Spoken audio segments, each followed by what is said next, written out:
Αγαπήστε τη γη μας! Είσαι γεμάτος? Όχι. Εσείς? Ούτε εγώ. Ούτε εγώ. Μάλλον κάτι θα πρέπει να αλλάξει δραστικά στους ανθρώπους. Η κλιματική αλλαγή είναι εδώ.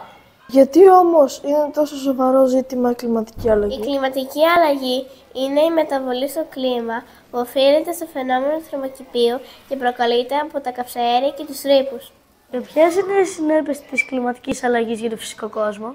Οι υψηλές θερμοκρασίες, λιώσιμο των πάγων και άλλα. Δύσκολα τα πράγματα.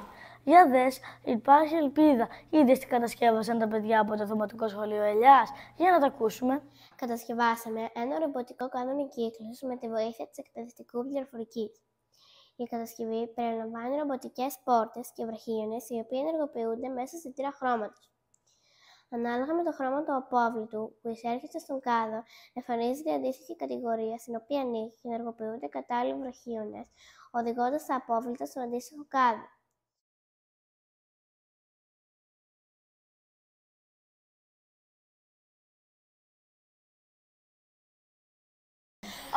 Όλοι μαζί θα τα καταφέρουμε να ανατρέψουμε την κατάσταση.